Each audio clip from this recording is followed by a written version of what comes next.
നമസ്കാരം. രാജ്യത്തെ പിടിച്ചുകുലുക്കിയ TCS നാസിക്കിലെ ലൈംഗിക പീഡനത്തിൽ കൂടുതൽ വിവരങ്ങൾ പുറത്ത്. സംഭവത്തിൽ നാലാമതൊരു പെൺകുട്ടി കൂടി പരാതിയുമായി രംഗത്തെത്തി. ലൈംഗിക അതിക്രമം പുറത്തായപ്പോൾ ഇപ്പോൾ കൂടുതൽ യുവതികൾ പരാതിയുമായി രംഗത്തെത്തുന്ന കാഴ്ചയാണ്.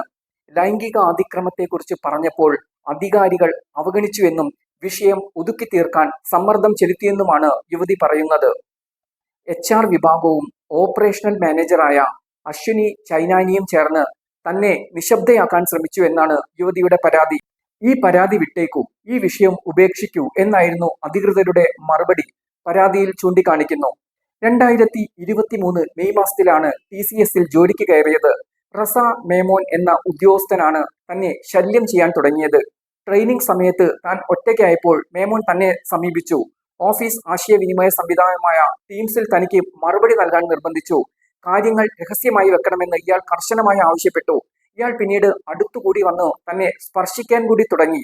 2023 ജൂൺ മാസത്തിൽ പരാതിപ്പെട്ടു. ഇയാളുടെ ചെയ്തികൾ മുൻപും ഇതുതന്നെയാണ് എന്ന ഞെട്ടിക്കുന്ന മറുപടിയാണ് ലഭിച്ചത്. തൽക്കാലം ഒറ്റയ്ക്ക് ഇരിക്കാതിരിക്കാൻ ശ്രദ്ധിക്കുക എന്ന ഉപദേശമാണ് HR വിഭാഗം നൽകിയത്. പരാതി പറഞ്ഞതോടെ ഒരു സഹപ്രവർത്തകനുമായി യുവതിക്ക് അവിഹിത ബന്ധമുണ്ടെന്ന് അയാൾ പ്രചരിപ്പിച്ചു. വിവാഹം കഴിഞ്ഞിട്ടും ശല്യം തുടർന്നുകൊണ്ടിരുന്നു.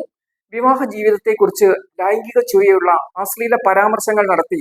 ഭർത്താവിനൊപ്പം വിനോദയാത്രയ്ക്ക് പോയപ്പോൾ അത് ഹണിമൂൺ ആണോ എന്ന് ചോദിച്ചിരുന്നു.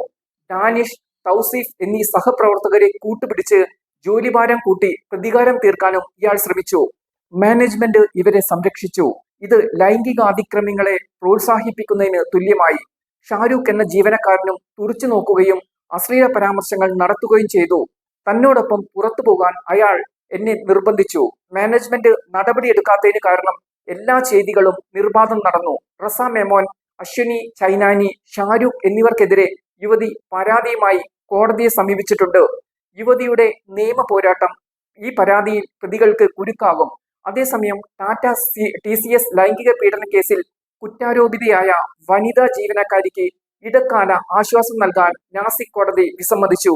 ഒളിയിൽ കഴിയുന്ന സ്ത്രീ തന്റെ മുൻകൂർ ജാമ്യാപേക്ഷയിൽ വാദം കേൾക്കുന്നതുവരെ അറസ്റ്റിൽ നിന്ന് ഇടക്കാല സംരക്ഷണം ആവശ്യപ്പെട്ടിരുന്നു.